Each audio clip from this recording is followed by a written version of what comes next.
श्रीशैलम श्रेययति इति श्रीहि, अर्थात जो श्रेय के मार्ग पर हमें पहुंचाए उसे श्री कहते हैं। हमारे उपनिषद में मार्ग दो बताए हैं, एक प्रेय मार्ग और दूसरा है श्रेय मार्ग। श्रेयश्च प्रेयश्च मनुष्यमेते, अर्थात श्रेय मार्ग और प्रेय मार्ग ये वेद के द्वारा प्रतिपादन दो मार्ग हैं। यदि हम श्रेय मार्ग का अनुसरण करते हैं तो हमें मोक्ष की प्राप्ति होती है।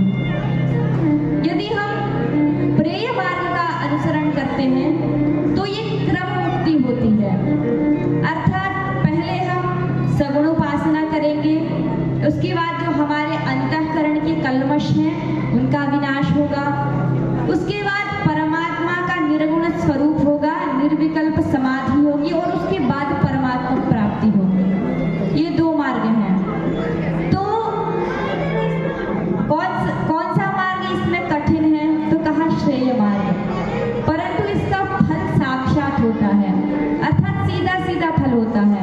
इसमें सगुण उपासना नहीं रहती, चित्त शुद्धि के लिए शमदम आदि करना नहीं रहता, सीधा परमात्मा प्राप्ति होती है।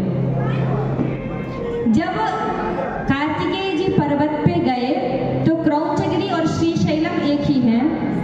श्रेययति इति श्रीहि, जो श्रेय मार्ग पर ले जाए। तो पहले तो जब वो परिक्रमा करने के लिए गए थे कार्तिकेय जी, तो उन्होंने किस मार्ग का अनुसरण किया था? अच्छा, ये दो मार्ग जो है श्रेय मार्ग और प्रेय मार्ग, इसमें जो श्रेय मार्ग बताया गया है वो अनुष्ठान का प्रतिचायक नहीं है, अर्थात हमें क्रियाओं के द्वारा इस मार्ग की प्राप्ति नहीं होती। केवल जब हमारे अंतःकरण के सारे कल्मश दूर हो जाते हैं, उसमें याग आदि अनुष्ठान शमदम आदि हमें करने की आवश्यकता नहीं रहती। परंतु जिस मार्ग के लिए गए थे गृहस्थ जीवन को प्राप्त करने के लिए, वो था प्रेय मार्ग।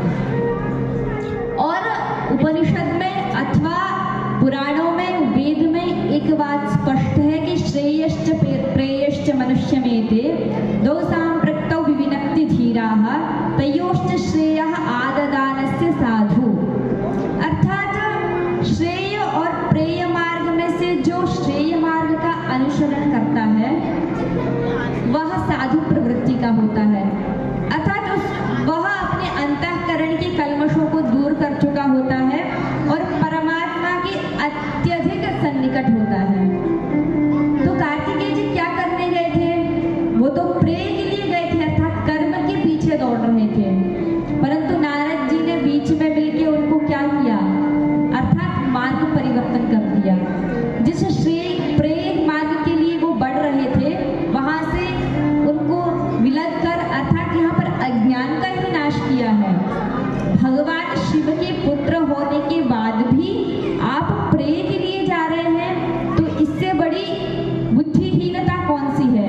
इसीलिए वो नरस्येदम जो नारदम कहा है ना कि अज्ञान का जो नाश करें। तो मैं ये नहीं कहती कि कार्तिकेय जी अज्ञानी थे, परंतु संस्कार के द्वारा कभी कभी